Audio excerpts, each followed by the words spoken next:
This is Echoes of History, where the past still speaks. Have you ever stopped and asked yourself, how do you actually know what you know about history? No, I don't mean the whole you learn it in school thing. I mean, who told you? Who decided what was worth remembering? What should be forgotten? And who gets to be the hero in those stories? There's an old saying, cliché as it sounds, but disturbingly true. History is written by the victors. And the scary part is, well, that's not just a clever quote, that's reality. A raw, uncomfortable truth we've heard so many times, we've stopped questioning it. Think about it. After every war, every revolution, every period of chaos, the ones left standing get to tell the story. And funny enough, they always paint themselves as the good guys. Their enemies? Always the monsters. Even if they were the ones who did the most brutal things. And then we go on to study that version of history in school. Read it in textbooks, watch it in documentaries. Slowly, we start to believe it's objective truth, but hold on. Objective since when? Do American school books ever talk about native people as brave defenders of their homeland? Have you ever seen a German textbook that says World War II left a wound on the soul of humanity that still hasn't healed? Or do they just keep learning how to apologize over and over again? The bigger question is, who gets to decide what's worth telling? Look at museums, these so-called temples of human memory. Who gets statues?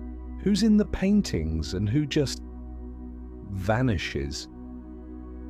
It's no accident we all know names like Caesar, Napoleon and Washington. But barely anyone has heard of Zulu warriors, Maya leaders, or the forgotten women generals of Africa. Why is that? Because history is never neutral. It's a weapon. A powerful one. Powerful enough to make an entire people feel ashamed of their ancestors, or proud of things they never actually did. And that weapon, since ancient times, has always been in the hands of those who understand one thing clearly. Whoever controls the past controls the present, and whoever controls the present shapes the future.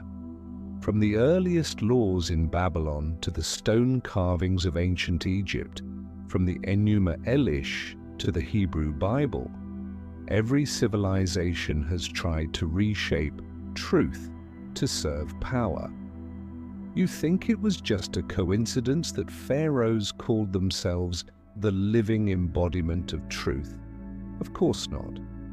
It was a genius move, blending politics with mythology, so that anyone who questioned the government was also seen as an enemy of the gods. And then came the empires. Rome mastered the art of erasing memory. Slave rebellions, buried in vague footnotes, conquered cultures, dismissed as uncivilized savages. And when the Christian church rose to power, memory control entered a whole new era. It wasn't just retelling the past anymore, it was rewriting it. They burned the Gnostic Gospels, rebranded pagan festivals into Christian holidays, and of course, torched the Library of Alexandria, the largest repository of ancient knowledge. An accident? Or a deliberate reset of humanity's memory? Bit by bit, century by century, history has been edited, twisted, chopped up. And every time that happened, power changed hands. But truth? Truth never came back on its own. This isn't just about ancient times, it's a current, flowing from the distant past to right now, a continuous stream of manipulation, and we're all living in a version of history that someone else picked for us. But who is that someone else? Who touched history and left no fingerprints? That answer isn't simple, but if you're ready to keep going, I'll walk you through the faded trails they left behind. From Babylon to the Vatican, from popes to spies, from Gutenberg's printing press to YouTube's algorithm. Because history isn't dead, it's just being told by those who know how to take control. But maybe the scariest thing isn't what gets told wrong, it's what never gets told at all. Because history, when you really think about it, isn't just the story of those who won.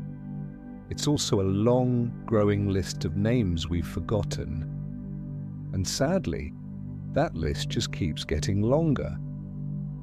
Ever notice where most of what we know about the past comes from? 3 places: textbooks, museums, and monuments. These so-called guardians of memory aren't just places to store history. They're places that choose history. Who writes the textbooks? Who decides what gets taught in 6th grade, 9th grade, 12th grade? Who sits on those editorial boards? And who gets shut out for being too controversial? And museums. Look at how they're arranged. Marble statues, war dioramas, national flags, all laid out with a silent message. These are the things worth remembering. But, says who, have you ever seen a major Western museum show colonial crimes in a truly honest way? Do any exhibits show how Belgian soldiers cut off the hands of Congolese people? Is there a hall that tells of the millions who starved under British rule in India? And back to the textbooks. What do American students learn about the Vietnam War? That it was a fight against communism? Or do they hear about napalm, scorched villages, and generations of Vietnamese children who never got to know peace? But it's not just America. Students in other countries aren't necessarily getting the full story either. In Japan, official history books once described the invasion of China as a regional stabilization effort. And in China, textbooks almost completely avoid mentioning the failures of the Cultural Revolution. What do all of these have in common? They don't flat out lie, but they carefully pick which truths to tell. And that selective storytelling is the most subtle form of manipulation. You don't have to burn a library to erase someone, just never mention them, and they disappear. Ever heard of Hypatia? The last great philosopher of Alexandria? She was skinned alive and murdered by a mob while the church turned a blind eye. She once stood as a symbol of knowledge, science, and independent thinking. But her name was wiped from the official record for nearly 1,000 years. It wasn't until the 20th century that the world even started to remember her. Or what about the African women warriors who led resistance movements against French and Portuguese colonizers? Have you ever seen their names in a history book? Even in Vietnam's own history. Have you heard of Le Van Tam, the hero martyr said to have burned himself alive in an act of resistance? Later on, researchers couldn't find any concrete evidence he ever existed. But the question isn't whether he was real, the question is, why would anyone need to invent a figure like that? Because history isn't just about the past, it's how we design collective memory. It's the spiritual map of a nation. And when that map is drawn wrong, entire generations grow up lost. So don't ever think of history as something already written. It's not over. It's being rewritten every single day in textbooks, in museum tours, in school lessons, in the statues we build, and the ones we tear down. And most importantly, it's being rewritten by those who get to choose what's remembered. And in this world, the power to choose what gets remembered is an invisible kind of power, but perhaps the most absolute kind there is. But there's something even deeper than choosing what gets told. It's about who gets to tell it. Think about it. Before writing existed, how was history passed down? Through stories, through memory, through word of mouth. And that means only the ones who survived got to keep telling the story. Those who didn't lost their voice entirely. Ever thought about that? A culture could have thousands of years of history, but all it takes is one invasion, one plague, or a few decades of forced assimilation, and it's gone, not because it never existed, because no one's left to tell it. That's why the invention of writing wasn't just a leap in human progress. It was also the first real tool for controlling memory. Who were the first people to learn how to write? The priesthood. Educated elites. People close to power. They were the ones trusted with writing down what was allowed to be remembered. Those clay tablets from Sumer, the papyrus scrolls of Egypt, the stone carvings of the Hittite Empire, they weren't for everyone. And more importantly, no one else was allowed to rewrite them. Ancient writing wasn't made for the masses. It was a privilege.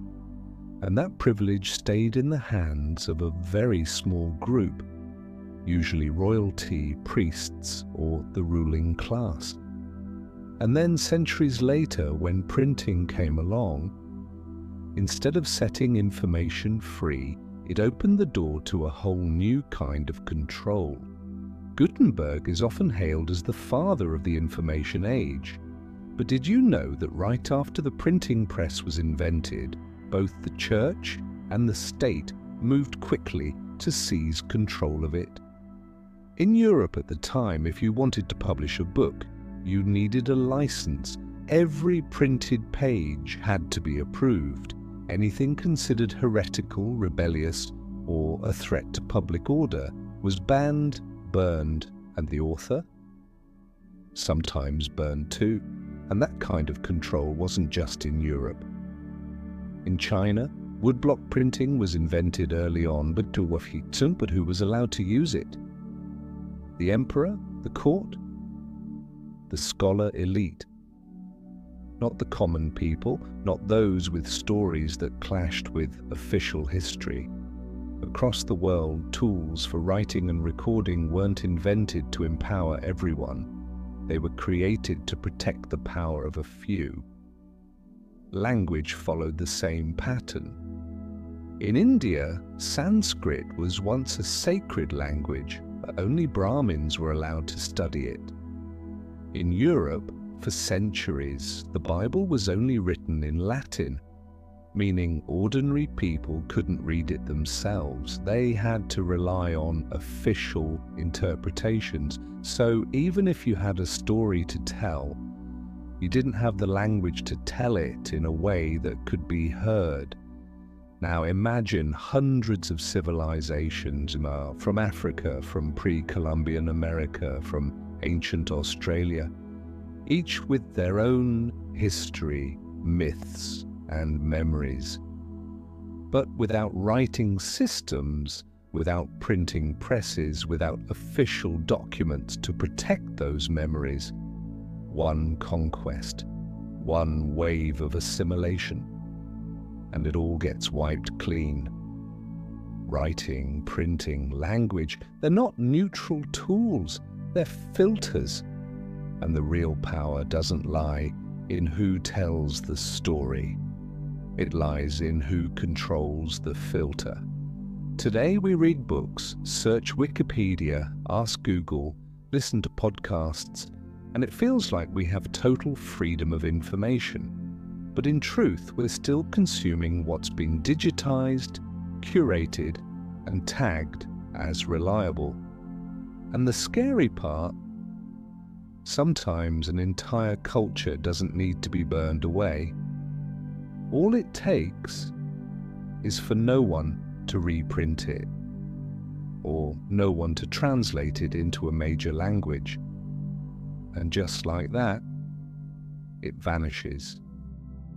And if we trace history all the way back to the world's earliest civilizations, back when writing and law were just being born, we'll notice something very clear. History was never meant to be a neutral record of the past. From the very beginning, it was a tool, a weapon used to hold on to power.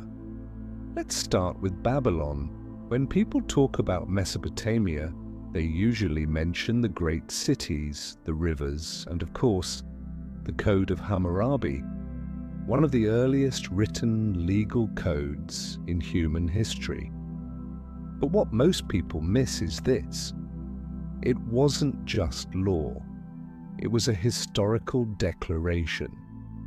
Take a look at the beginning of that code, not the rules and punishments, but the opening lines where Hammurabi says, "I, Hammurabi, chosen by the gods, bring justice to the world." Sound familiar? It's the classic formula. Legitimizing political power through divine authority. That law was carved in stone. Not so everyday people could read it, but to declare to the heavens, this law isn't made by man, it comes from the gods, through the king. And if the law comes from the gods, who dares question it, change it, challenge it? See, this wasn't just a legal document, and it was one of the first examples of official history, where one person defines what's right, writes it down, and makes himself the hero of the story. From that moment on, one thing becomes clear.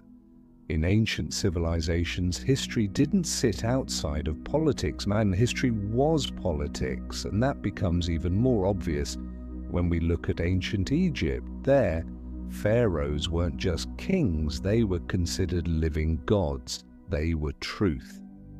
And the highest symbol of that order was Maat, the goddess of truth, harmony, and justice. But here's the thing. Maat wasn't truth the way we think of it today, like scientific objectivity. Maat was a sacred order, an ideology defined by the pharaoh himself. The pharaoh didn't just rule with armies, he ruled with stories, with a version of history written like mythology.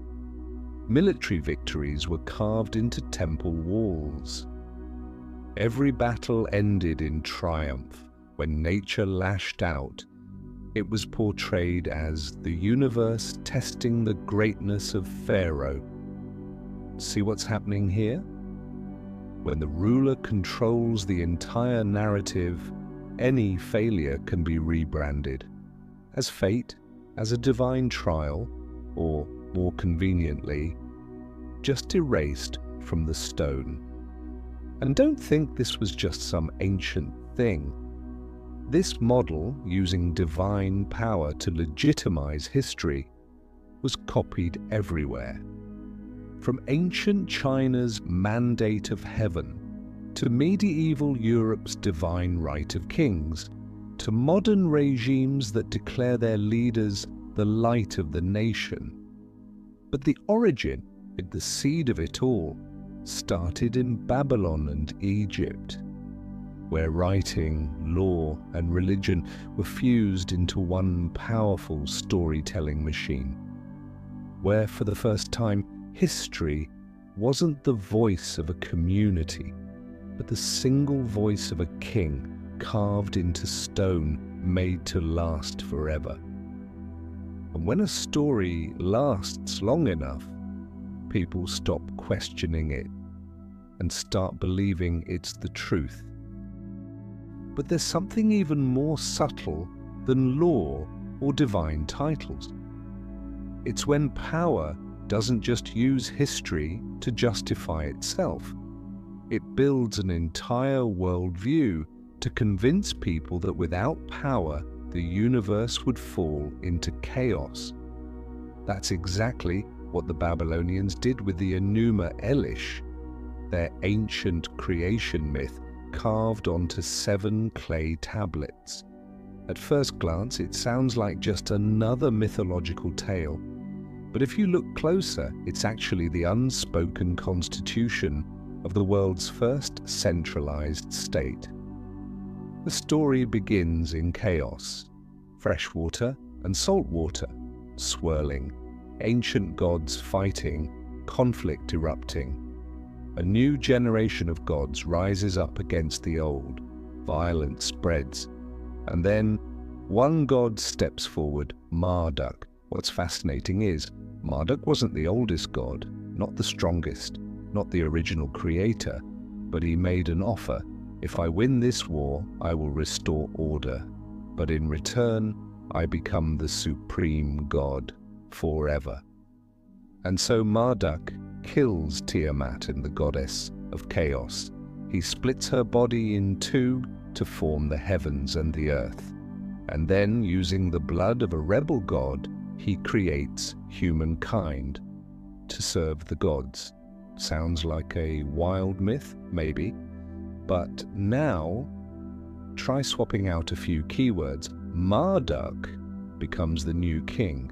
Tiamat is the old regime, the symbol of disorder. Victory is political reform. The new order is a centralized ruling system. And humans?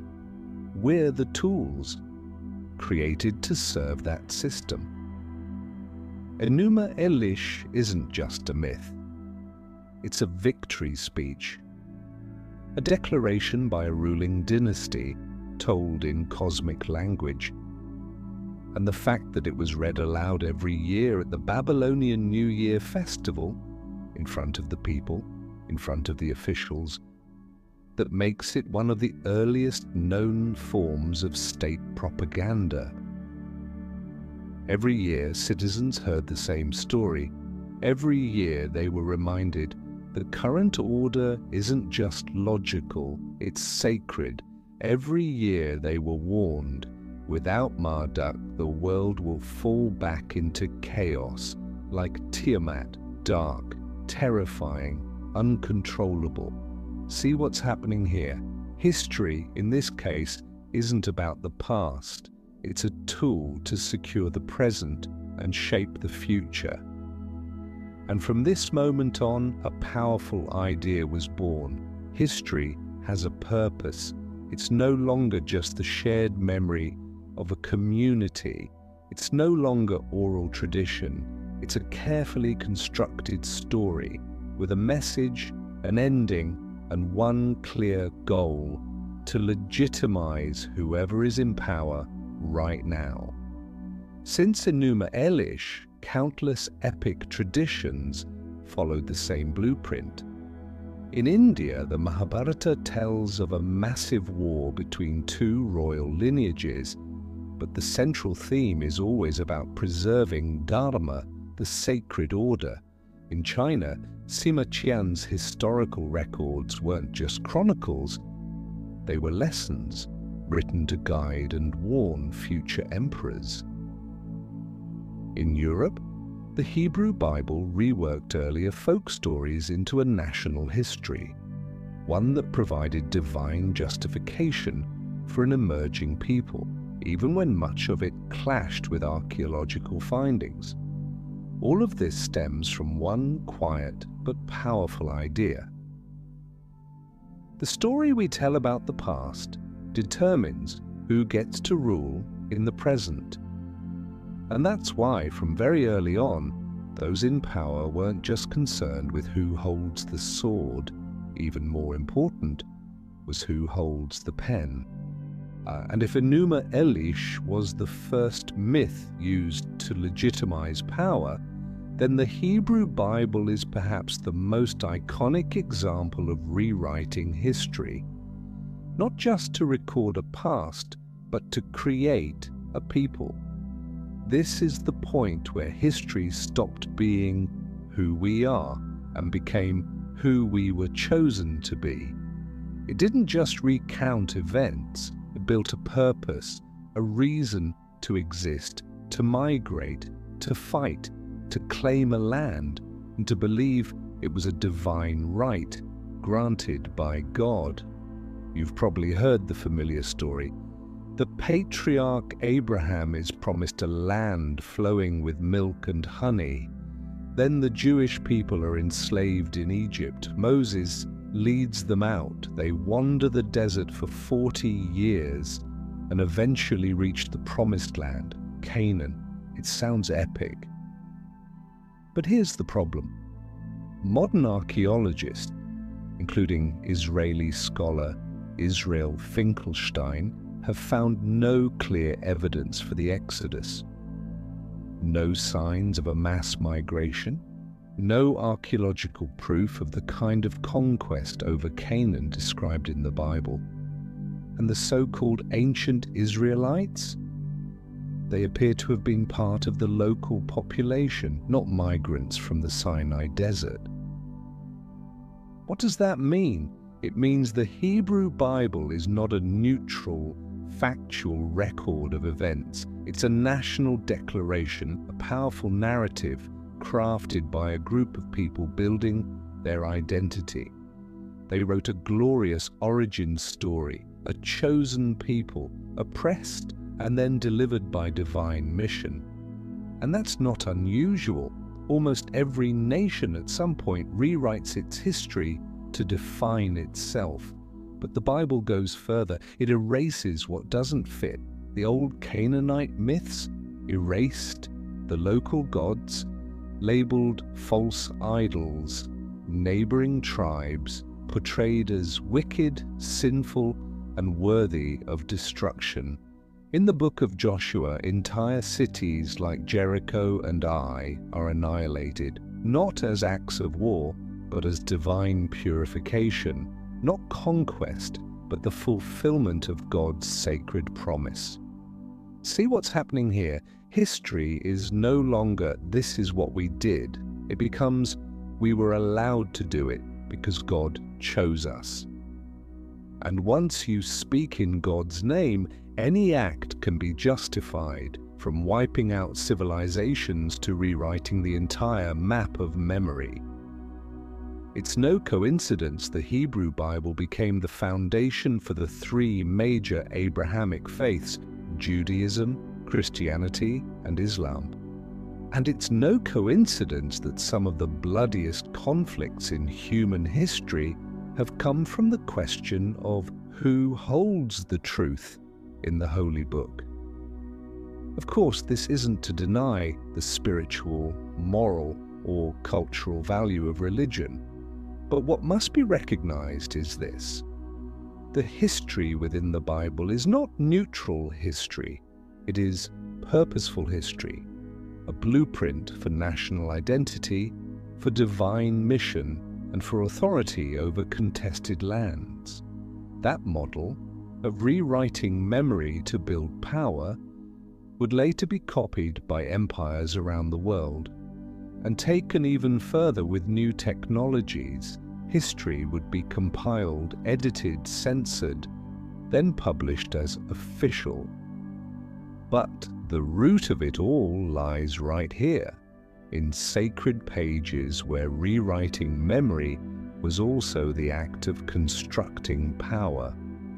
If the Hebrew Bible marked the beginning of purpose-driven history, then ancient Rome was the moment when the official history machine reached peak performance. And it all began with something that sounds perfectly reasonable. State historians. The Roman Empire understood one thing very well. To rule a vast territory filled with hundreds of ethnicities, languages and religions, you needed a common language for the past, a story everyone could accept, repeat, and be taught. So they created a role, historiographus, the official recorder of history for the state. Their job wasn't to seek the truth, it was to curate the empire's memory. They wrote about the emperor's victories. They painted every rebellion as treason, as meaningless chaos to be crushed. And defeats, they simply never happened, at least not on record. Think about Spartacus, the slave leader who shook the Roman system to its core. How is he remembered in official Roman history? Barely a mention, just a few short lines laced with contempt, and then nothing. Meanwhile, Caesar's campaigns, Augustus's victories, they read like epic poems, entire volumes devoted to glorifying them. Roman history became a kind of theatre. Each reign was a scripted play, every emperor the lead actor. And the people, whether alive, dead, resisting or obedient, were just part of the backdrop. Anyone who didn't fit the story, erased, sometimes literally. Have you ever heard of damnatio memoriae? It was Rome's ultimate punishment, not to kill a person, but to kill their memory. Their name would be chiseled off stone, their statues destroyed, books mentioning them burned, and everyone was forbidden to speak their name again. In other words, if Rome didn't like you, you may as well have never existed. And if someone stumbled across a trace of you centuries later, you'd be nothing more than a shadow, i.e., a question mark in history, with no proof left to restore you. This wasn't just rewriting history, this was memory engineering, deliberate, organized, systematic. And the wildest part, the Romans didn't hide it. They never claimed history was about truth. They only cared that it served stability. Truth didn't matter as much as obedience. It didn't have to be accurate, just had to keep order. It didn't have to be objective. It just had to make people believe that Rome is eternal. That's why Roman inscriptions always sounded so grand, so final. Augustus, son of the divine, who brought peace to the world through his victory. But peace for who exactly? For Roman citizens? Maybe. But what about the erased tribes, the defeated peoples, the stories that were never told? What they got wasn't peace, it was silence. A peace born of fear and the control of memory. See, in Rome, history wasn't storytelling anymore. It became a political weapon. If you controlled it, you didn't need more soldiers. You didn't need to kill it. You just needed people to forget. And that model, that machinery of memory control, it would soon be inherited by a new force. More religious, more powerful, and even more skillful in not only controlling the past, but shaping the future. And then, as the Roman Empire began to collapse, that power, the power to control history, memory, symbols, and even silence, didn't disappear. It was passed on, not to a nation, not to an emperor, but to something more elusive, more sacred, and far more enduring, the Christian Church. Think about it. When most empires fall, their version of history usually collapses with them. But in Europe, people didn't dismantle Rome's memory machine, they sanctified it. Instead of the emperor is the son of a god, now it was the Pope is the representative of God on earth. Instead of military victories carved in stone, you had divine commandments written in scripture, preached from pulpits, and most importantly, never translated into the language of the common people. Did you ever notice? For nearly 1,000 years, the Bible was written only in Latin, a language understood only by clergy, scholars, and nobility. That meant ordinary people could never read the Word of God in their own tongue. They could only hear it retold, reinterpreted, only in the way the Church allowed. And during that entire era, it wasn't just the story of God that was under lock and key. It was the entire memory of humanity. Ever heard of the Gnostic Gospels? They were ancient texts, possibly even older than some of the official New Testament, offering a radically different take on Jesus' teachings, less about dogma, less about punishment, more spiritual, more personal, more human. But the Church declared them heresy. They were burned, banned from being copied, cut from official history. And what about the old pagan festivals, celebrations of the sun, the harvest gods, the fertility goddesses? They weren't erased, they were renamed. The birthday of the sun god, now it's Christmas, the spring festival of earth goddesses. Now it's Easter. Just like that, older cultures weren't wiped away and they were rebranded, sanitized, sanctioned. But perhaps the greatest loss of all, Chai, was the Library of Alexandria, a massive archive of knowledge, home to hundreds of thousands of scrolls from Greece, Egypt, Persia, India. To this day, no one agrees who exactly destroyed it, or when, or why. But one thing is clear. Over centuries, the Church never made a real effort to preserve knowledge outside of Christian doctrine. Any text that didn't align with Church teachings, if it wasn't burned, it was banned from being copied, circulated, or translated. And you know what that means. A book that isn't read might as well have never existed. The Church didn't just control the present through faith. It controlled the past by choosing what could be called truth and deciding who was allowed to read it. That model lasted for centuries, and it left a deep mark. All of Europe lived under what you might call intentional illiteracy. Not because people couldn't read, but because they weren't allowed access to any knowledge beyond what the Church approved. So when you look back from Babylon to Egypt, to Enuma Elish, to the Bible, to Rome, to the Church, one truth becomes clear. History, from its origins to the Middle Ages, was never a natural stream. It was a carefully filtered sequence, rewritten, reinterpreted, whitewashed, legalized, and finally canonized.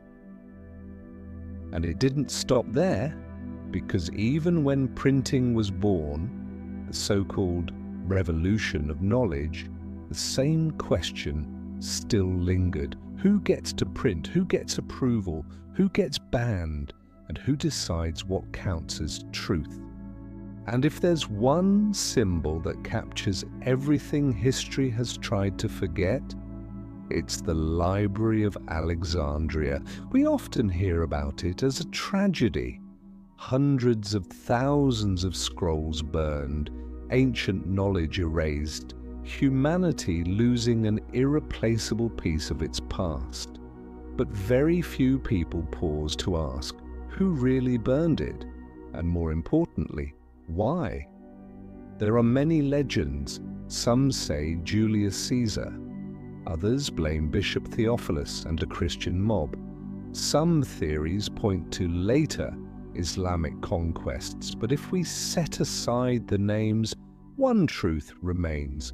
Whoever held power at the time didn't see preserving knowledge as a priority, because the Library of Alexandria was no ordinary library. It was a multi-dimensional map of the past, where Egyptian mythology, Greek philosophy, Babylonian astronomy, Indian medicine, and Persian mathematics all coexisted in dozens of languages. It held alternate versions of the world, not filtered through dogma, not approved by royal decree, uncensored, untamed, unaligned. And that made it dangerous. Think about it. If an empire, political or religious, wants to enforce its official version of history, what poses the greatest threat? Not an army, but a place full of uncontrolled memory. Stories that don't follow the script, truths that have no place in scripture, and the Library of Alexandria was that place. So whoever burned it, it wasn't an accident, it was a clear act in a pattern that has repeated itself for thousands of years. If you can't control knowledge, it's safer to destroy it. And the consequences, they're impossible to measure. Some say over 90% of all ancient writings have been lost forever. We don't know exactly what the ancient Egyptians understood about the human body. We don't know how Babylonian astronomers mapped the stars. We no longer have the original texts of countless pre-Socratic philosophers. And even more haunting, we don't even know what we once knew. That's the truly terrifying part. Not the fire itself, but the way memory vanishes in silence. And when memory disappears, history gets rewritten. And when history gets rewritten, someone decides what's worth remembering and what will be erased forever. You see it now, don't you? From ancient kings to Roman emperors to the medieval church, and now to modern information systems. History has always been reshaped by invisible hands. And the burning of the Library of Alexandria, it wasn't the beginning, Bobbediled, or the end, but the climax of a quiet, ongoing current. The more knowledge is lost, the easier it is to create a new truth. And then, after the libraries were burned, after the ancient scrolls were erased, human knowledge was no longer destroyed with swords or flames. It entered a new phase. It was locked away in languages the common people couldn't understand. We call that time the Middle Ages, but for knowledge, it was the age of linguistic imprisonment, especially when it came to the Bible, the most sacred, most influential book in the Western world, and also, for centuries, the most tightly controlled. Have you ever wondered, why was the Bible written and read only in Latin for 1,000 years? It wasn't because Latin was holier than other languages, and it certainly wasn't because God only spoke Latin. And the answer is simple. Latin was a language the average person couldn't understand. And if you can't read a book, then you have no choice but to trust whoever reads it for you. That's how the medieval church created a kind of intellectual monopoly unlike anything else in history.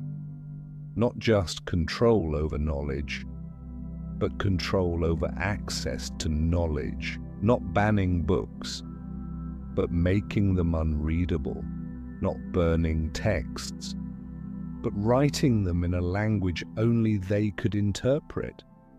And from there, the right to interpret became a form of power. Priests weren't just literate men, they were the translators of truth. And if you dared to question their version, sorry, you had no proof. You couldn't read the original. All you had was faith. And they were the gatekeepers of that faith. That's why anyone who tried to translate the Bible into local languages, German, English, French, was branded a heretic, hunted down, even burned alive. Remember this name, William Tyndale. He was an English scholar, early 1500s. The first to translate the entire Bible into English directly from Hebrew and ancient Greek, not from the Latin Vulgate. He believed one radical yet beautifully simple idea. Even the ploughboy in the field deserves to read the Word of God.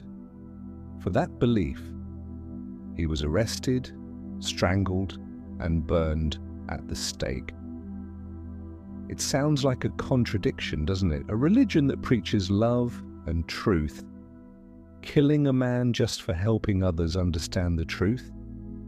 But it's not a contradiction at all if you look at history through the lens of power, because in the medieval world, language wasn't just communication, it was a social wall. If you knew Latin, you were above. If you didn't, you were below. And history, which should have belonged to everyone, was now the private property of the few who could read and read in the right language.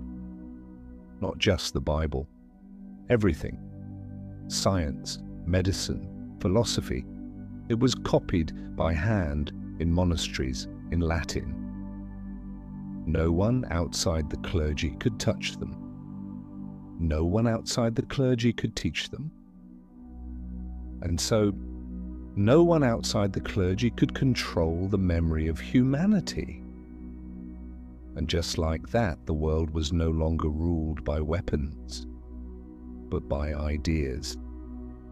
People didn't rebel, not because they were ignorant, but because they had no words to describe their oppression. And once you don't have the words to name what you feel, you can't fight it. And so when language was locked, when the Bible was monopolized, when books existed only in the hands of priests, those who dared to tell the story differently began to be seen as dangerous. Not criminals, not murderers, just historians, philosophers, scientists, poets, people who simply didn't write along the approved lines. Think about it. Well, what does it take for someone to be burned alive? Could it really be just for writing a book? In the Middle Ages, the answer was yes. All it took was one sentence, one idea that went against doctrine, one suggestion that the earth revolved around the sun, or worse, that humans might understand history on their own, without needing the approval of religious authority. That was enough to label you a heretic, enough to have you hunted, tried, and executed, not by sword, but by fire. Why fire? They claimed it purified the soul, but in truth, it erased memory. When a person was burned, their books were burned, and what they knew died with them. One of the most haunting cases was Giordano Bruno. Bruno wasn't just a philosopher. He was one of the earliest free minds of modern Europe. He believed the universe was infinite, that there could be many worlds, many suns, many forms of life. He questioned the idea of a closed cosmos, where everything revolved around Earth, where humanity was the center of all things, where there was only one version of truth. Bruno wasn't a scientist in the modern sense. He was a dreamer, a storyteller, someone who asked the questions that power didn't want asked. And for that, in the year 1600, he was arrested by the church, tried, told to recant. Bruno refused. They burned him alive in Campo de' Fiori in Rome. The irony? Bruno didn't die because he was anti-science. He died because he was too far ahead of his time, because he touched the one taboo no authority could tolerate, that history isn't fixed, that it's a story, and anyone has the right to tell it in their own way. You see it now, don't you? When power feels threatened, it doesn't need to prove you wrong. It only needs to make you silent. And if you won't go silent, it will make sure the world can't hear you. That's how so many versions of history disappeared. Not because they lacked value, but because they lacked the permission to exist. No one copied them, no one read them, no one taught them.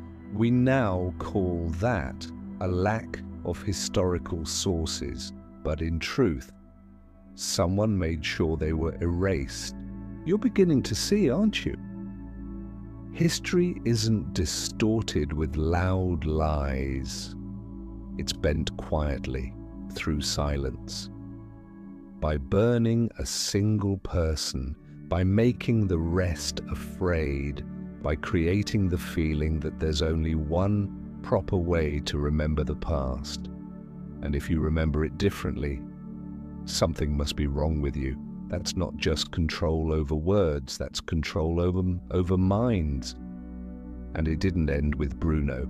Other truth tellers, the Cathars, the Templars, the Rosicrucians, were erased too. Not because they lacked ideals, but because their ideals didn't fit the official history being constructed. If Bruno's death proved that telling the wrong version of official history could get you erased, then the Crusades proved the opposite.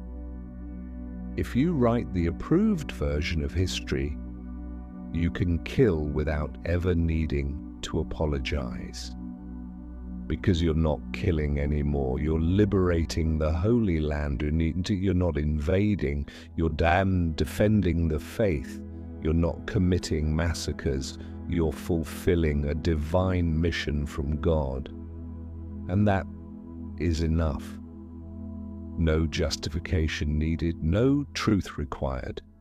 The Crusades, especially the First Crusade in 1096, are often described in Western history books as a noble, armed pilgrimage meant to free Jerusalem from Muslim infidels.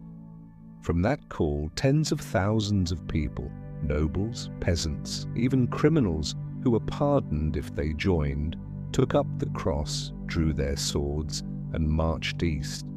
But behind the word liberation was a wave of atrocities that many Western histories spent centuries avoiding.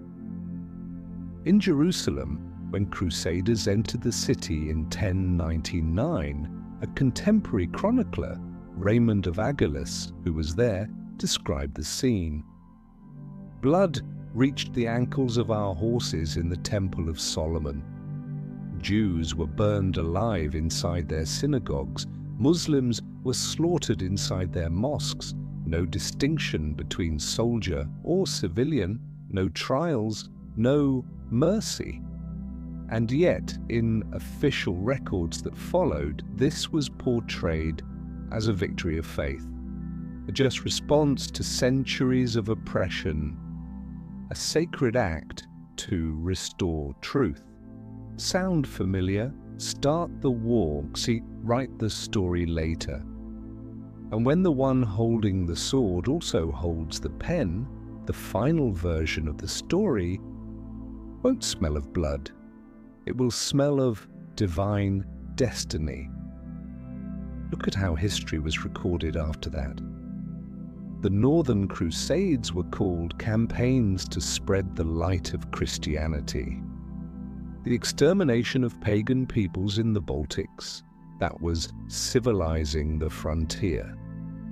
The sack of Constantinople in 1204, a Christian city, was written off as a regrettable incident. And those who didn't follow the official line, like the Cathars, a Christian movement in southern France, were declared heretics. The result? The Albigensian Crusade, the first time Christians launched a crusade against fellow Christians in the name of God. A quote often attributed to the Crusader commander at the time: "Kill them all, God will know his own." Chilling, isn't it? Once again, history didn't protect the truth. It protected power. It didn't ask who was right. It stood with who had the right to write. And that forces us to ask, how many wars have been masked with the word liberation? How many killers were turned into heroes simply because they fought under the right banner? The Crusades reveal a hard truth. When history is written by those who hold the sword and wear the holy robes, the truth will wear a cloak, but it will still drip with blood. But not everyone stayed silent. Not everyone bowed to the official flow of history. In the dark cracks of the Middle Ages, when everything was tightly controlled, when every word had to be approved, when even prayer was restricted to Latin, there were still people who kept another kind of memory alive. They didn't fight with swords. They didn't preach from pulpits. They worked in silence. They passed on knowledge through symbols. They preserved the fragments that had been erased from the official story. And because of that, they became targets. We know them by names like the Templars, the Cathars, the Rosicrucians, and others lost to time. Their common thread: they existed outside the official history and were eventually written out of it. Let's begin with the Cathars, a spiritual movement that flourished in southern France during the 12th and 13th centuries. They believed in purity. They rejected materialism. They didn't worship power. They didn't recognize the Roman Church as the sole voice of God. And most notably, indeed, they didn't believe that God could ever command someone to kill. To them, evil could not come from heaven. Sounds harmless, right? But Pope Innocent III called them a threat and launched the Albigensian Crusade to wipe them out. The city of Béziers was burned to the ground. Tens of thousands were killed, Cathar or not. No distinction, no trial, no mercy. And from that moment, the Cathars vanished from history. Not because they were wrong, but because they told the wrong story, the one that wasn't allowed. Then came the Knights Templar, one of the most powerful and mysterious forces of the medieval world. They fought in the Crusades. They were endorsed by the Pope. They owned land across Europe. And more importantly, they built their own system of knowledge. They weren't just warriors. They ran banking networks, used encryption, had secret symbols, and guarded documents no one else had ever seen. But over time, they became too wealthy, too independent, too hard to control. And in a world where there can be only one official narrative, anyone with a voice of their own must be silenced. In 1307, under pressure from King Philip IV of France, and with the consent of Pope Clement V, the entire Templar order was arrested in a single night. They were tortured, forced to confess to heresy, burned at the stake, their assets seized, their records destroyed, their memory stamped forbidden.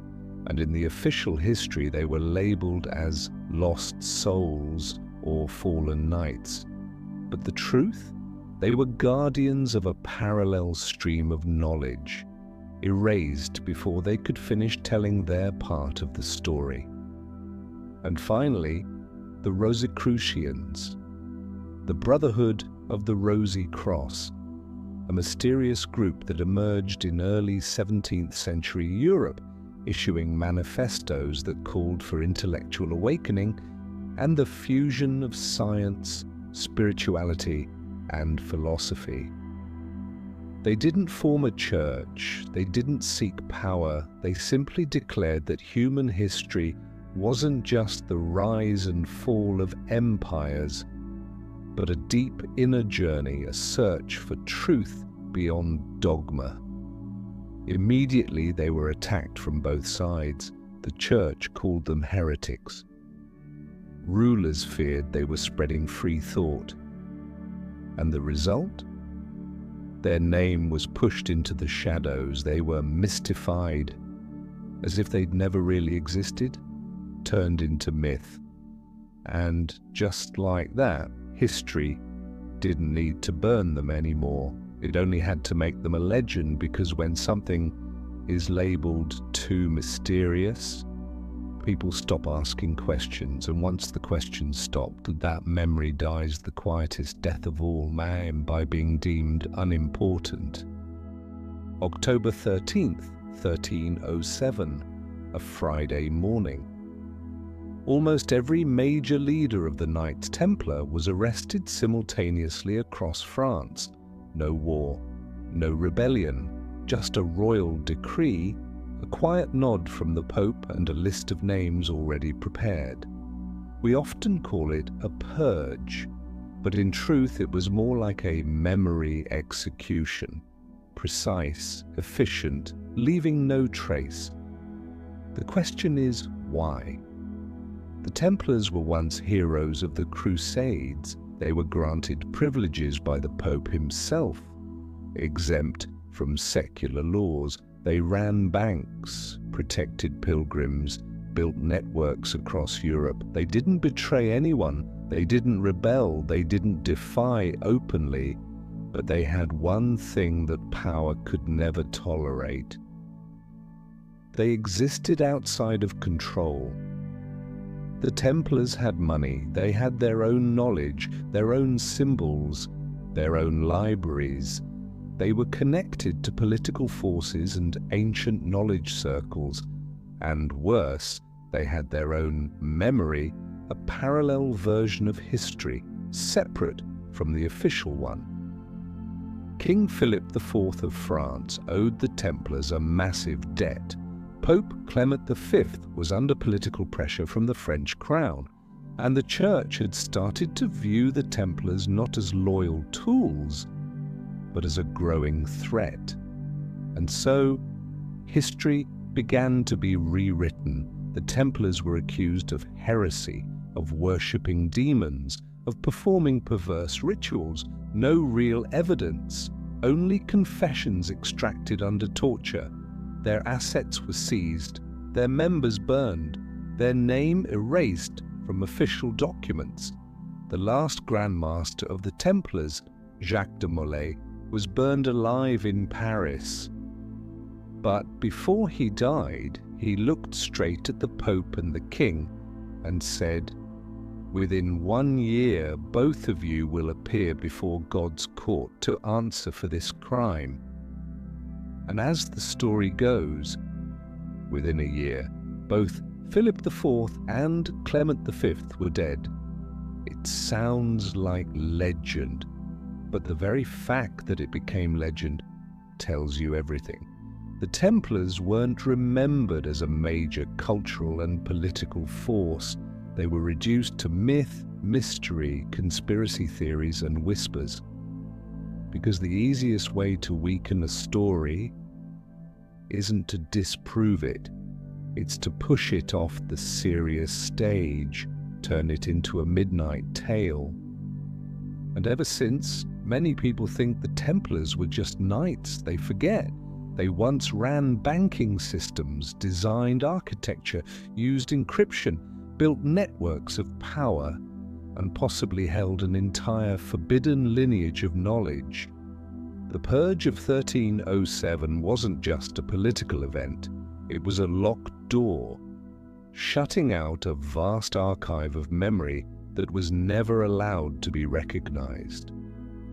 No one dared tell the Templars' story again. And as always in history, when no one dares to speak, it means the victors have finished writing the final chapter. People often speak of the Renaissance as a golden age, a great awakening after the long night of the Middle Ages, the moment when humanity rediscovered reason, art, science, and ancient philosophy. The age of Leonardo, Michelangelo, Galileo, the time when lost knowledge was finally restored. It sounds hopeful, even heroic. But if you look a little closer, one big question gets quietly left out. Who was allowed to restore the past?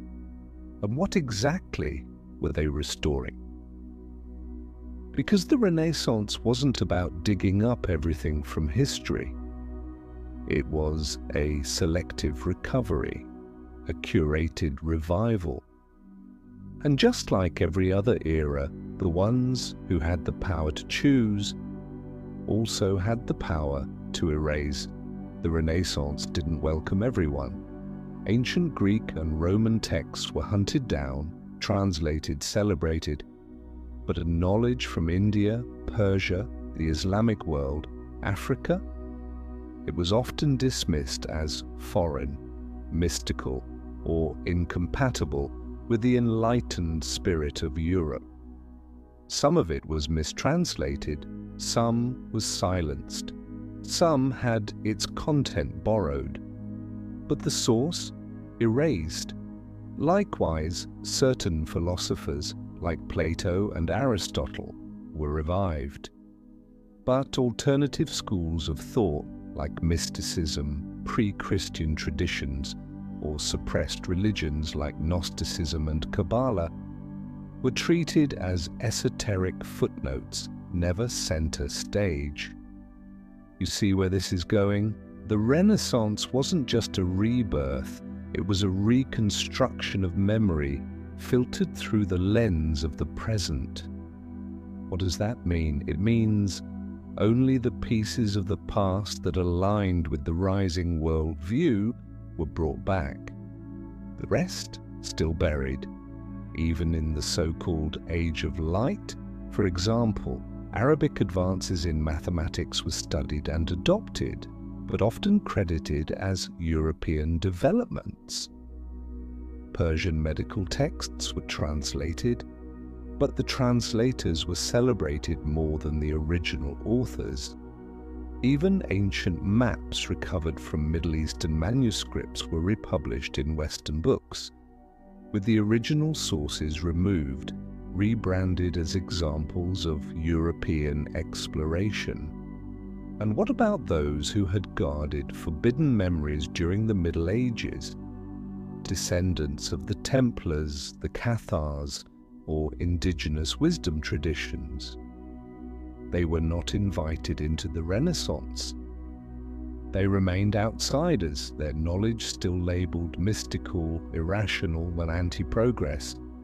So here's the real question. Was the Renaissance truly a revival, or was it a rewriting of history?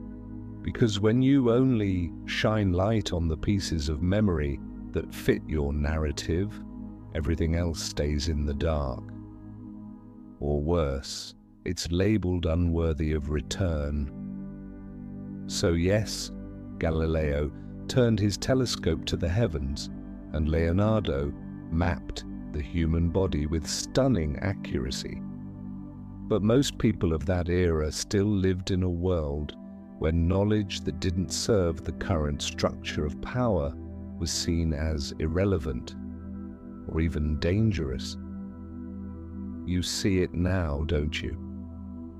The medieval curtain may have been lifted, but the stage still belonged to a select few, while countless other scripts remained hidden backstage.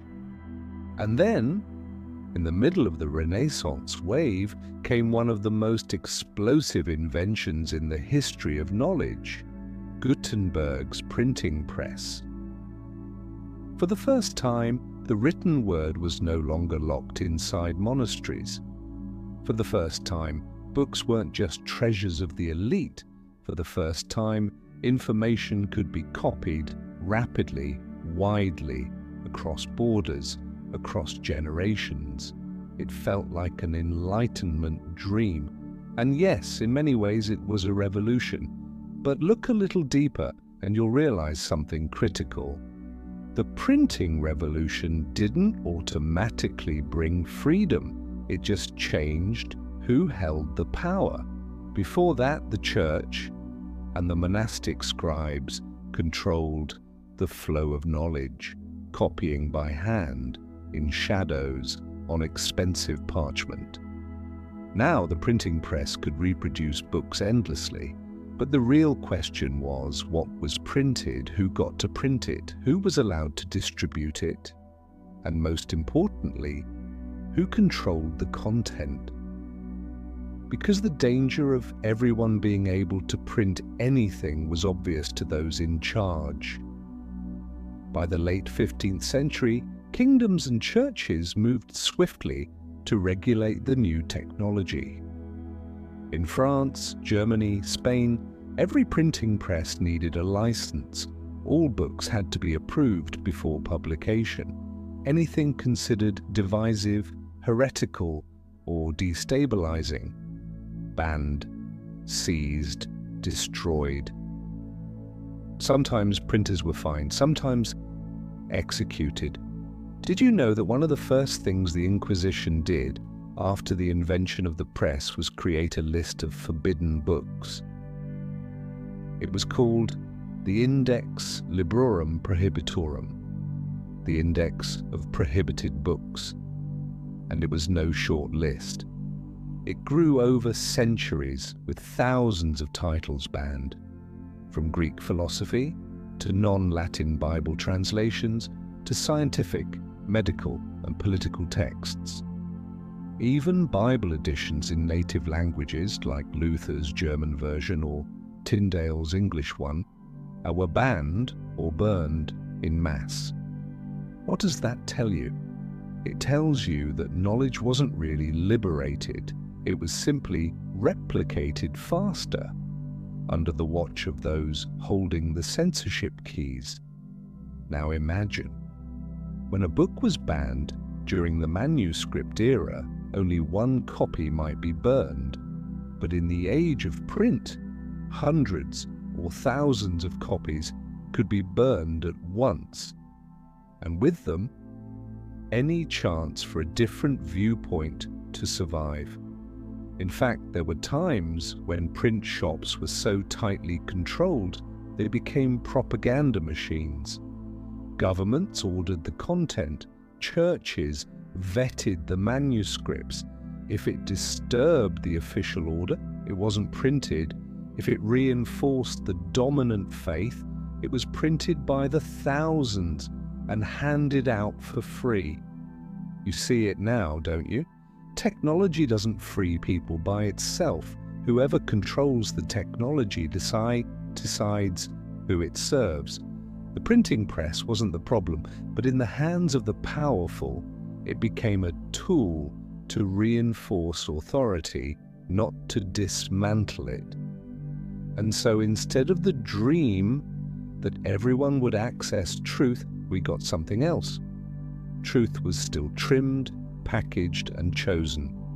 Only now, at high speed. When Europe entered the age of exploration, when ships sliced across oceans, crossed the Atlantic, reached Asia, Africa, and the Americas, they didn't just bring weapons, gunpowder, and gold. They brought something else, their own story. And they used that story to overwrite the lands they encountered, lands that had never been written by them until now. And so history entered a new phase. colonial history, where the past of a people was replaced by the myth of discovery told by the conqueror. The Americas were no longer the home of millions of indigenous people, with their own civilizations, languages, religions. They became the New World, as if no one had ever lived there before. The great temples of the Inca, Maya, and Aztec were no longer centers of knowledge. They were labeled savage sites in need of salvation by gun and God. Did you know when Hernán Cortés arrived in Mexico, the Aztec capital Tenochtitlan had advanced canals, urban planning, marketplaces, and public sanitation, far beyond many European cities at the time. But after conquest, the entire city was destroyed, and native history was rewritten into the myth of Spanish civilization saving the primitive natives. Same story in Africa. Empires like Mali, Songhai, and Great Zimbabwe had libraries, trade systems, legal codes. But when colonizers came, they called Africa the Dark Continent, backward, illiterate, in need of Western light. You see it now. History wasn't erased, it was rewritten from a single point of view. And it didn't stop at words. European museums filled with stolen artifacts, sacred masks, ancestral statues, mummies, even human skulls. But when displayed, they weren't labeled loot from colonies. They were labeled evidence of early human evolution, meaning the people they conquered were portrayed as a primitive step in human development. Even languages, names, beliefs, and folklore were dismissed as superstition, inferior culture, anti-progress. And then came education. Indian children were taught British history, Algerian children, French history, Filipino children, American history. Not their history, but the history of those who arrived, who stole, and then taught them the noble reasons for doing so. And when you grow up inside that system, you begin to believe, my people needed to be civilized. I'm lucky we were colonized. My ancestors were savages.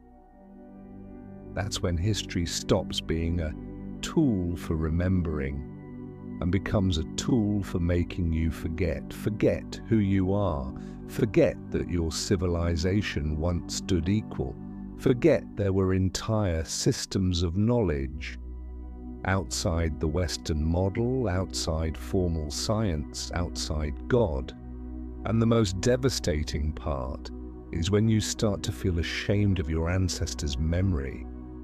If the colonial era was when history got rewritten by the strong over the weak, then the world wars marked a time when history was rewritten by the winners over the losers. But this time it wasn't done with swords or missionaries. It was done with cameras, newspapers, textbooks, international conferences, and global propaganda campaigns. World War I and II, the most massive, most destructive wars in modern history, killed tens of millions, redrew borders, and reshuffled the global balance of power.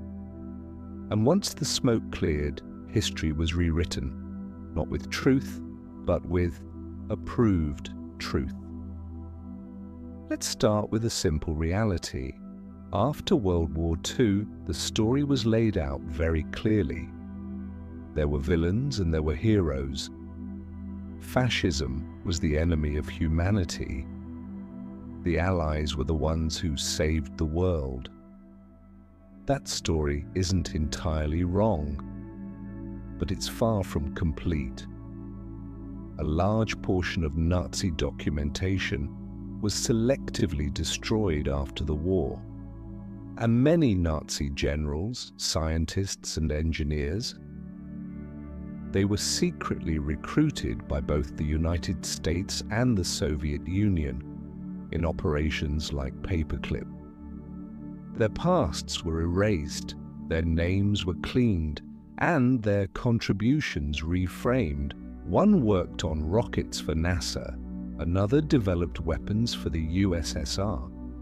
The official histories rarely mention their ties to concentration camps, because once you serve the winner, your past can be rewritten.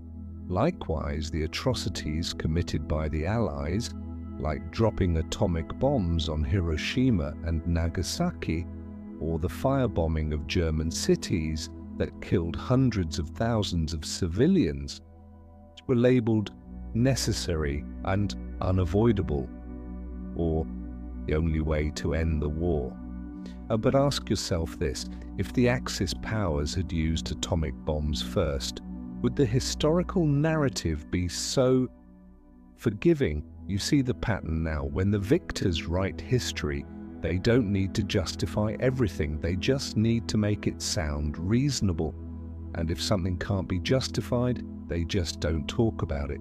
The official history of the world wars, the one we learn in textbooks, is a heavily edited script. It emphasizes the crimes of the defeated, it downplays the sins of the victors, and most of all, it erases the voices that were never allowed to speak. Japanese survivors of the atomic bomb, no dedicated chapter. German civilians killed in Allied air raids, barely a footnote. Writers, philosophers, historians from the losing side, branded dangerous, excluded from the narrative. Even today, if someone questions the way the war is remembered, they're quickly labeled a revisionist, or worse, accused of sympathizing with the wrong side. What does that tell you? It tells you that war history is no longer about memory. It's about framing, a constructed story, edited, scripted, and repeated until everyone knows the lines by heart. And in that story, the losers don't get to tell theirs because they don't have the printing presses, they don't own the media, they don't get to host the global conferences, they don't write the textbooks. All they have left is memory. And memory doesn't get cited in official records. After World War II, the world didn't enter peace, at least not the kind people had hoped for. It stepped into a long, quiet war, a war where the bombs were only the surface. The real battleground was memory.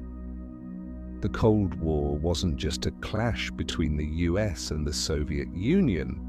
It was a war over who got to define the world, who was free and who was oppressive, who stood for justice and who for evil, who represented the future and who was blocking progress. And each side had its own version of history. In the US, children were taught that communism was the greatest threat to humanity. In the Soviet Union, children were taught that capitalism was a system of exploitation and global suffering. History textbooks, films, propaganda posters, school lessons, all carefully crafted to support a single worldview, and more importantly, to convince people that we're the good guys. Did you know? During this era, both the US and the Soviet Union had special agencies, not just to spy or sabotage, but to write and erase history. In the US, there was the CIA and groups like the Congress for Cultural Freedom, which secretly funded artists, writers, journalists, and scholars in Europe to promote a version of free culture that countered Soviet influence. They funded publications, guided research, even shaped public conversations, often without ever revealing who was pulling the strings. So many intellectuals in post-war Europe who wrote critiques of communism believed they were being independent. but in truth, they were often backed indirectly by American intelligence. In the Soviet Union, same strategy. They had state-run academies, censorship bureaus, and official publishing houses. The history of the Russian Revolution, Lenin, Stalin, and Soviet satellite states was edited and re-edited to match the politics of the moment. If someone who was once celebrated fell out of favor, their name was scrubbed from the books, their face cut from group photos.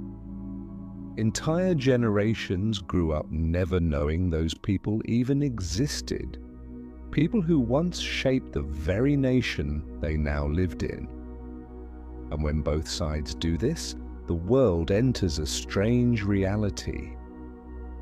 There is no longer one objective truth, only competing versions of truth, each side telling the story their way. So a young American and a young Russian could look at the same event, like the Vietnam War, and come away with completely opposite understandings. Not because they're lying, but because they were only ever told half the story. And here's the real danger. When there are too many conflicting truths, people stop believing in any truth at all. The Cold War, then, wasn't just a race for nuclear weapons. It was a war that tore up global memory. Every country was forced to pick a side. And with that choice, they also picked the version of history they would teach, remember, and pass on. Voices that didn't belong to either superpower, silenced. Histories of colonized nations, indigenous peoples, stateless communities, erased from the global memory map. And just like that, the world was made to live under a kind of historical operating system, programmed by two superpowers. You weren't allowed to tell your own story without being labeled a spy, a traitor, or a tool of the enemy. When nuclear bombs became too dangerous to actually use, and direct war between the US and the Soviet Union was no longer a real option, both superpowers realized something critical. Whoever wins in culture and ideas wins the world's mind. And so the CIA entered the game, not with spies sneaking behind enemy lines, but with writers, poets, filmmakers, professors, magazine editors. Sounds crazy, but that's exactly what happened. In one of the most sophisticated operations of the Cold War, it was called the Congress for Cultural Freedom, or CCF. On the surface, it looked like a noble project, an independent organization supporting post-war intellectual life in Europe, helping writers, promoting free expression, organizing academic conferences, but behind the scenes, it was fully funded, planned, and directed by the CIA. They weren't writing your articles, but they were deciding which articles got published, who got to speak at conferences, which books made it to print, and which authors were labeled as defenders of freedom. You could still write whatever you wanted, but if you wrote what they wanted to promote, you got support.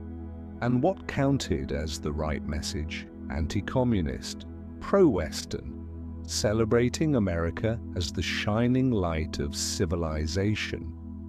What did that lead to? An entire ecosystem of cultural content, from Encounter magazine in the UK, to Proofs in France, to Tempo Present in Italy, all filled with sharp, intellectual writing that had already passed through several layers of quiet approval. Writers, poets, critics, philosophers, all seemed independent, but many were quietly steered by soft influence, not by force, but by funding, not through censorship, but by choosing who gets published, who gets the grants, who gets invited to the next big international symposium. A young writer pens an essay that aligns with the message. They get promoted, translated, given a stage. Write something that doesn't fit, sorry? Not a good editorial match. What does that mean? It means the entire intellectual landscape after World War II was being reprogrammed, and no one even realized it. You read an essay, you think it's free thought, you hear a jazz record, you think it's rebellion, you watch a Hollywood film, you think it's anti-war, but if you zoom out, piece it all together, you see the pattern. A story being told softly, brilliantly, and again and again. Individualism is good. The West is modern. Communism is backward. And America is the heart of logic, progress, and humanity. See it now? This wasn't crude propaganda like Nazi posters or Soviet murals. This was propaganda wearing the face of art. And that made it 100 times more effective. Because when an idea comes through a beautiful film, a moving song, a novel that makes you cry, you'll believe it without ever feeling pressured. And that is how the CIA rewrote history. Not through textbooks, but through emotion. They didn't need to erase the past. They just needed you to fall in love with a version of the present they'd already designed. Have you ever wondered why some questions never make it into university curriculums? Why certain PhD dissertations are never approved? Why parts of history, even with clear evidence, are still labelled as unfounded, methodologically weak, or simply not academically sound? The answer doesn't lie in the quality of the research. It lies in who gets to distribute the truth. The modern academic world, be it with all its research institutes, peer-reviewed journals, and scholarly committees, is supposed to be the place where the most reliable knowledge is created. But here's what few people ask. Who funds it all? And what kind of truth are they paying for? Let's start with a basic reality. Research costs money. Professors need grants. Universities need funding. Academic journals need publishers, editorial boards, and impact scores. So naturally, whoever holds the money holds the direction of knowledge. Did you know that during the post-World War II years, many research projects on politics, history, and society at major American universities were quietly funded by civilian organizations that were later revealed to be fronts for the CIA? No need to force anyone to write anything. They didn't ban topics. They just funded the ones they liked. And soon, everyone in the system just understood which research gets published, which doesn't, which topics will get you a job, which ones will get you labeled controversial. Say you're writing about the influence of communism in Africa and you highlight its positive role in decolonization. Good luck getting published. Say you're analyzing the Vietnam War and you frame America's role not as support, but as invasion. Expect to be told you're biased, but write about the positive effects of Western free markets in post-colonial nations. Suddenly, you're invited to speak. Your paper gets cited. Your next grant comes through. Starting to see the pattern? Academia stopped being a place to find truth.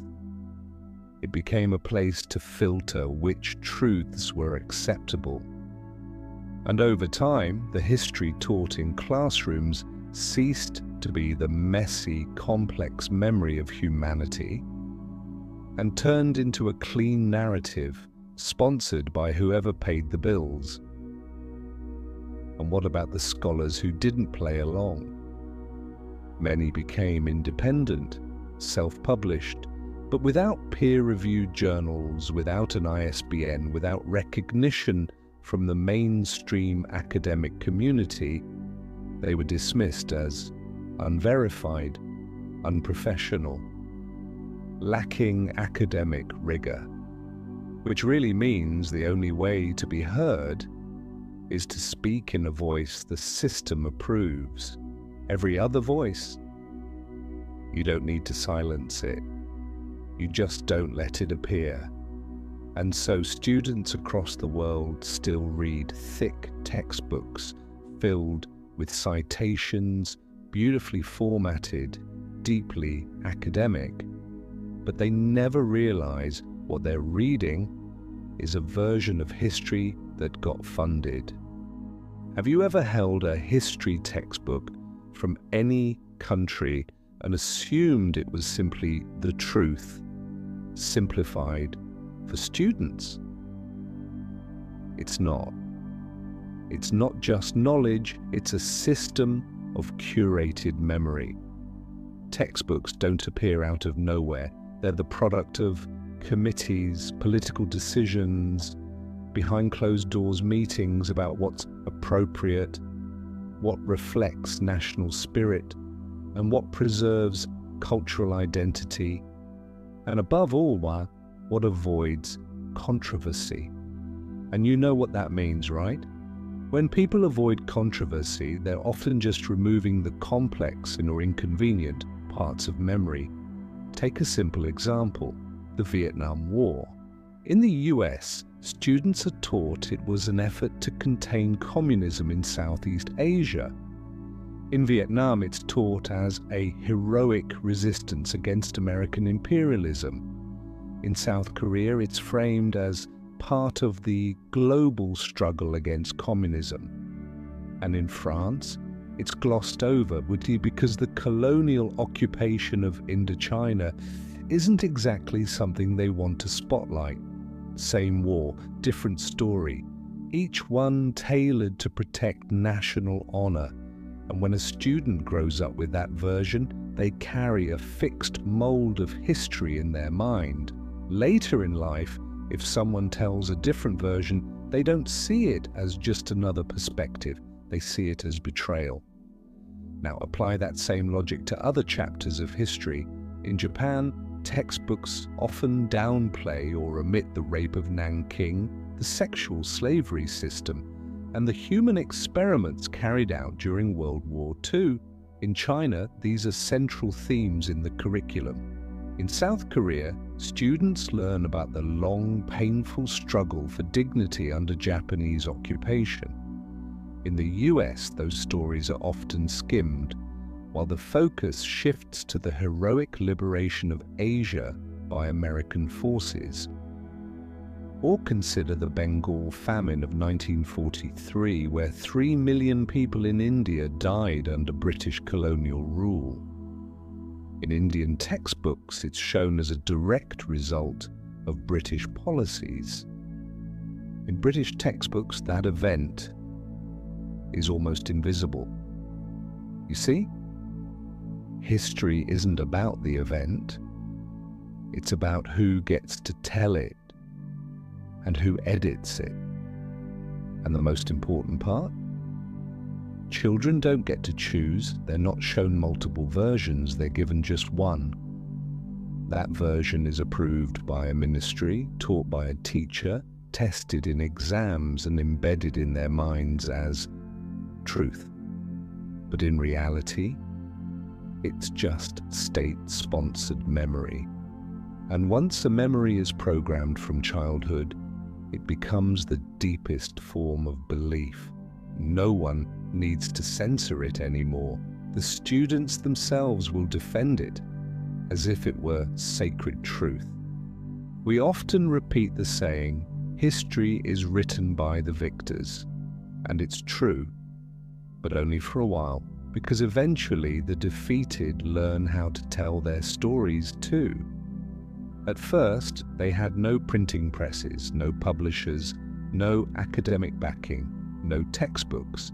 All they had were oral memories, smuggled notes, unpublished diaries, or fragments of testimony buried deep in forgotten archives. But then, things began to shift. Nations once colonized, after winning independence, started reclaiming not just their land, but their right to narrate their past. No longer would they only study the philosophy of Voltaire or the greatness of Anglo-Saxon civilization, but instead stories of their own, stories that had once been scrubbed from the textbooks. In India, post-colonial scholars re-examined the British Empire not as a period of infrastructure building, but as a deliberate system of extraction, engineered famines, and cultural breakdown. In Africa, voices like Ngugi wa Thiong'o chose to write literature, theory, and history in their native languages, refusing to use English or French as a way to reclaim the right to define themselves.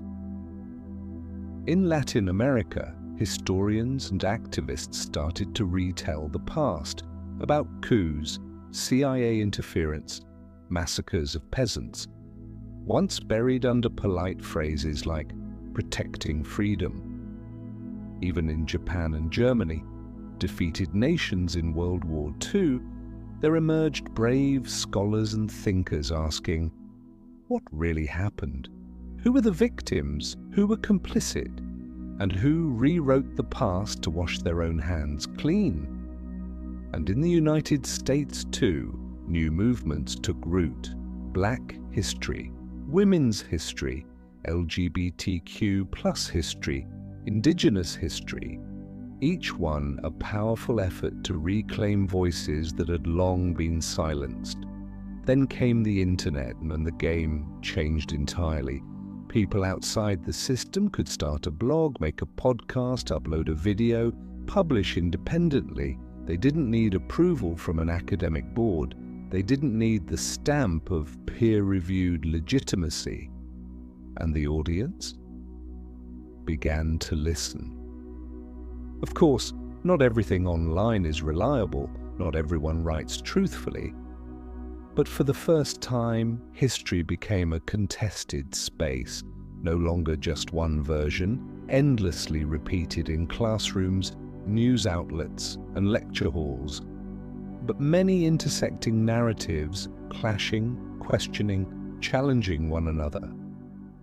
And that in itself is a gift.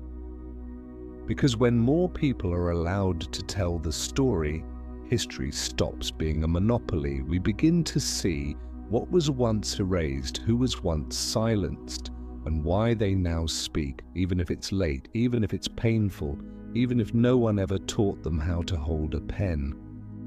Amid all the stories of victors and vanquished, of nations competing to rewrite the past, there exists a quiet undercurrent, unaffiliated with any flag, any army, any empire. And yet it has endured longer than most kingdoms. A secret society, no borders, no armies, no territory, but with networks deeply rooted in the elite, from politics and finance to science, art, and education. They are known as the Freemasons, said to have originated in the Middle Ages, not as rulers, but as builders, stonemasons, architects.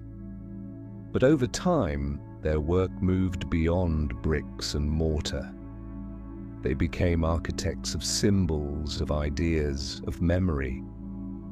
They never claimed to hold power, yet their fingerprints are on the Declaration of the Rights of Man, the US Constitution, and the ideological revolutions of the 18th century.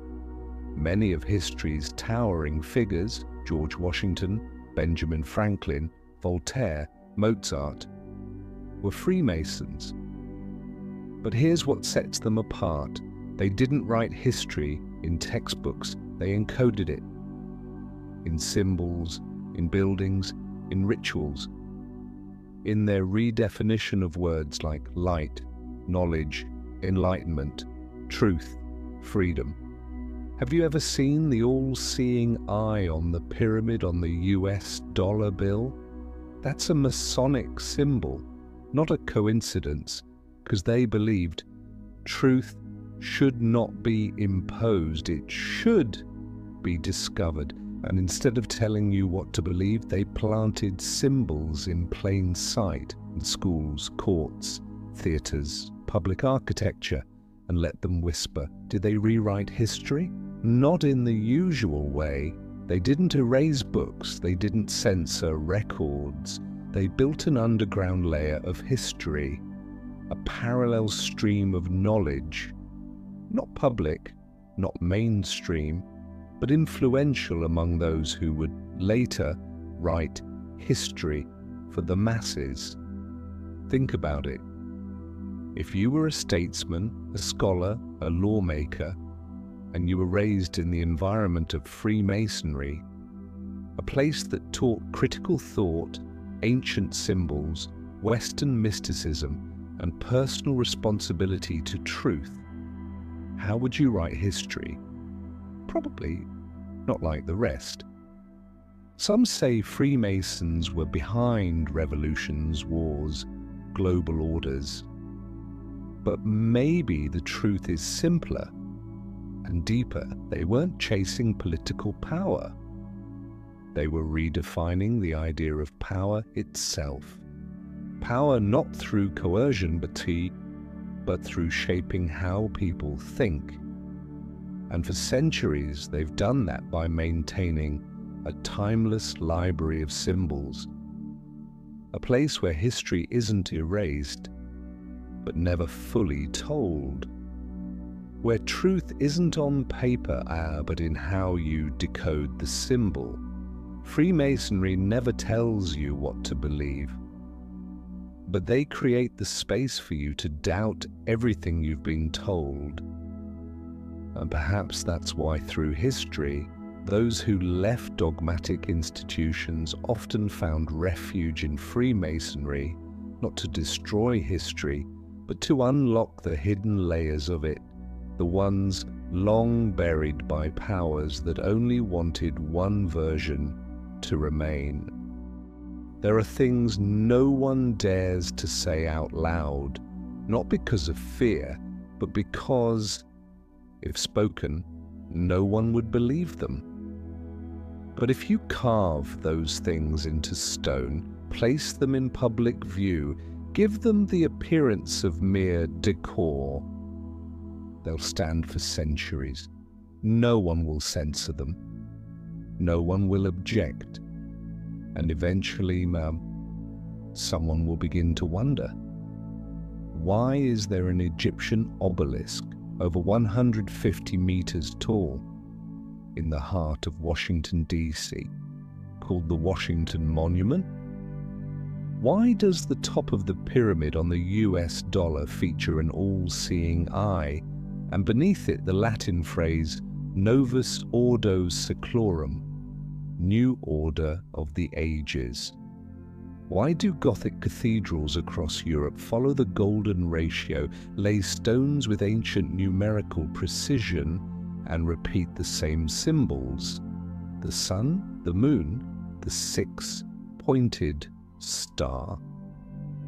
If you begin to pay attention, you'll realize history isn't only written in words, it's hidden in geometry. And the strange thing is, when these symbols are never explained publicly, you won't find them in textbooks, there are no tour plaques pointing them out. They just stand there as if saying, if you understand, you understand. If not, take a selfie and move on. And that is no accident, because symbols are the language of the second layer of knowledge. The layer not meant for the masses, not meant to be popularized. A layer where history isn't just a timeline, but a system of codes. Take the obelisk, a stone column reaching upward to the sky, first seen in ancient Egypt. It symbolized the link between heaven and earth, between spirit and cosmos. But why do we find obelisks in Washington, the Vatican, Paris, right in the heart of political power? And why, during major ceremonies, do people gather precisely in front of these symbols? Or the eye in the triangle, called the Eye of Providence. It appears in architecture, currency, paintings, even films. It's often explained away as the eye of God, but why is it so deeply tied to Freemasonry, to Gnostic texts, to the lighting systems of medieval churches?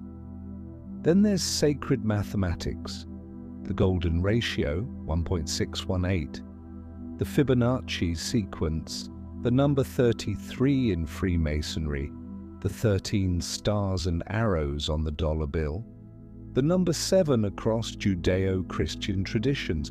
These aren't accidents, they're intentional codes repeated through architecture, urban design, scripture, and even state rituals. Do you see it now? When history cannot be openly told, some choose to embed it into structures, and structures cannot be censored. No one can erase a monument 100 meters tall.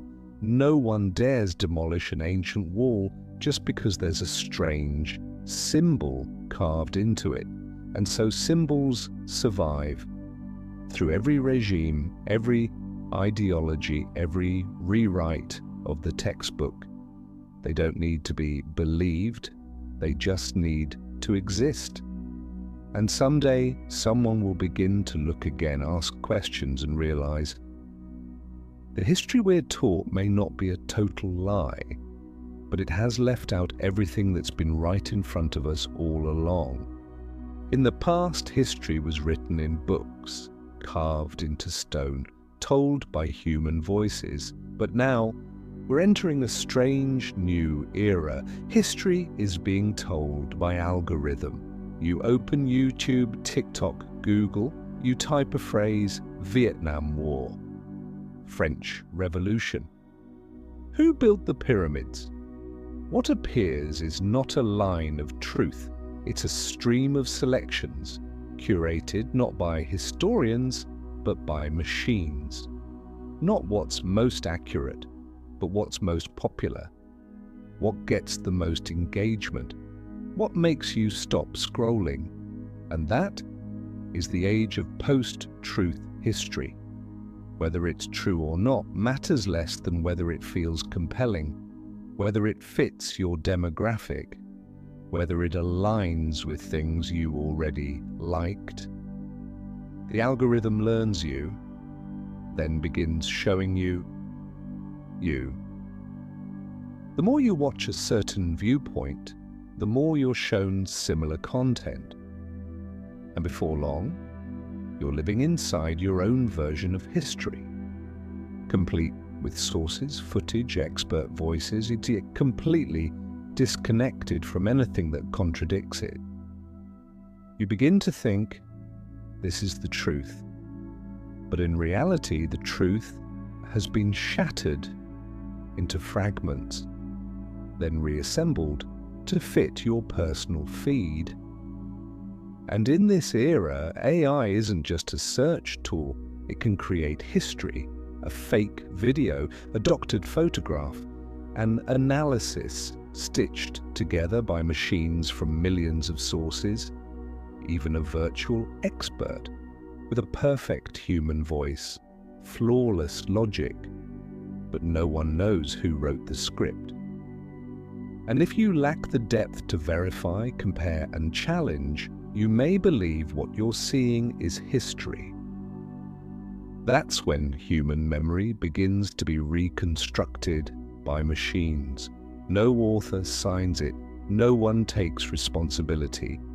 only a vast system, constantly learning your habits and retelling the past in the smoothest, most palatable way possible. History becomes content, something you scroll through. No longer deep, just fast. No longer debated, just repeated. And when something is repeated often enough, it becomes common knowledge. Not because it's true, but because no one bothers to check anymore.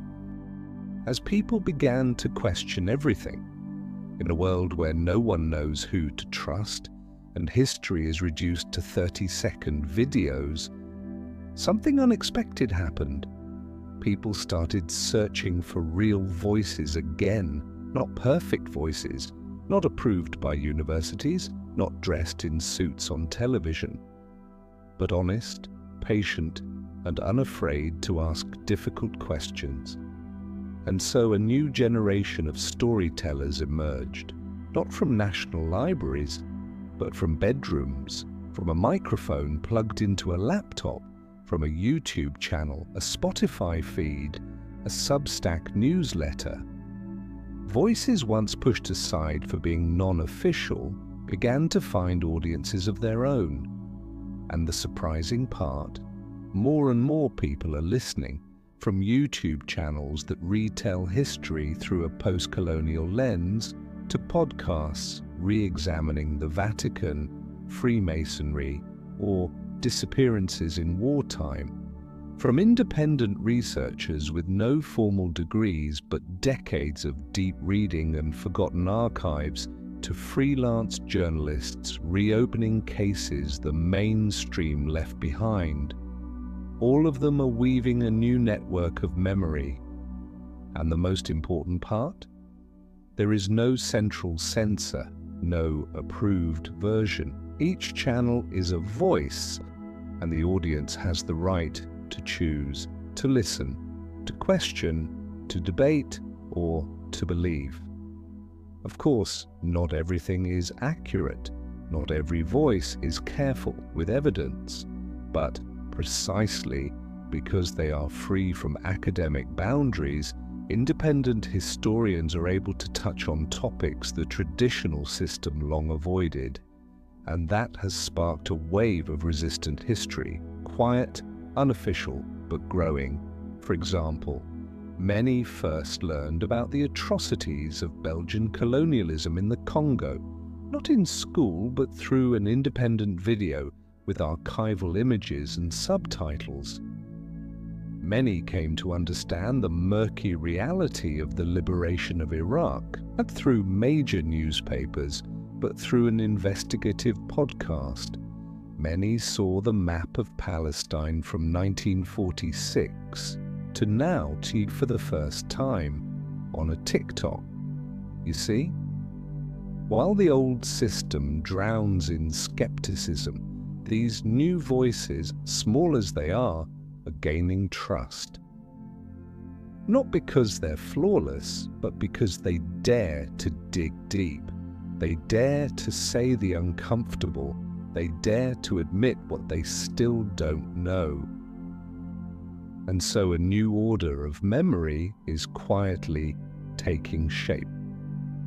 No longer a shared history from school textbooks, no longer a national broadcaster reading the past on your behalf, but millions of people, each with a perspective, a story, a slice of time.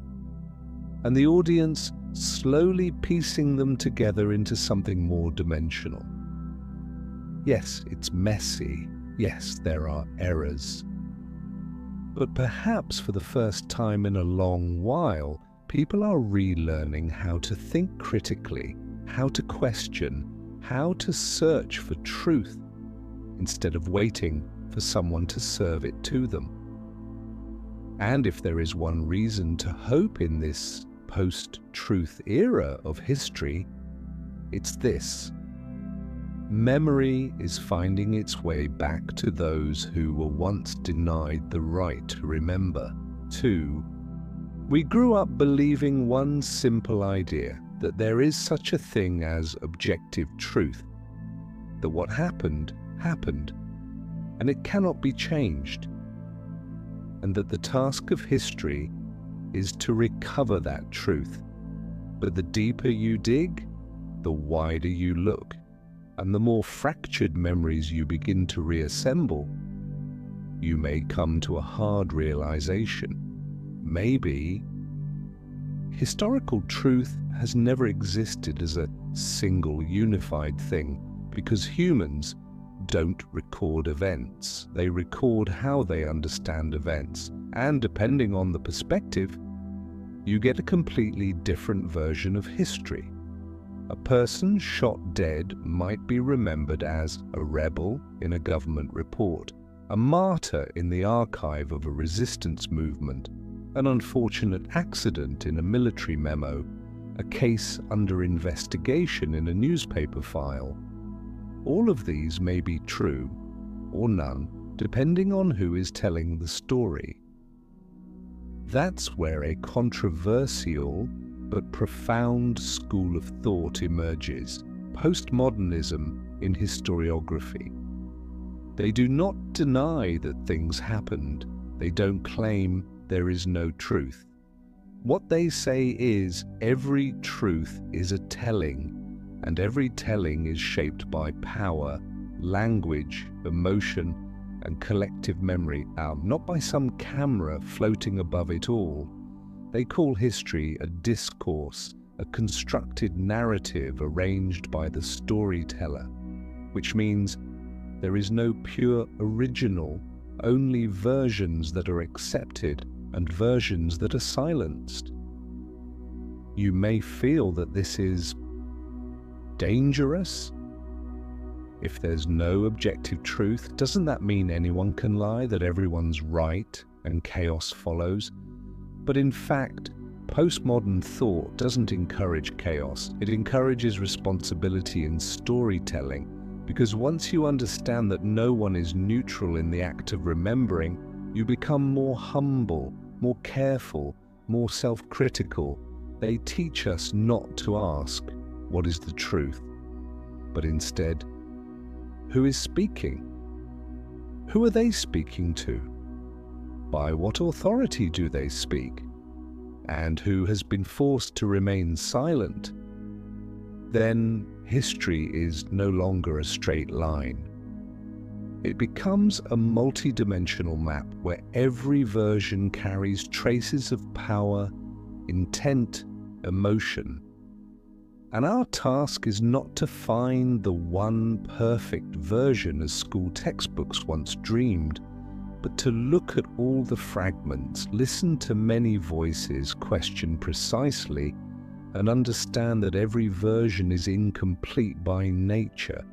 Do you see now? The danger is not that truth doesn't exist. The danger is believing there is only one truth and being forced to believe it without question. We grow up believing that history is something you learn, but really, it's something you live with quietly every day. It's in the textbook you read in 4th grade, in the monuments you pass without noticing, in the stories your grandmother told, in the videos you watch, the concepts you repeat, never once questioning where they came from. And then, at some point, you realize you're living inside a version of history, a narrative built by someone else, told so many times that it now feels like natural truth.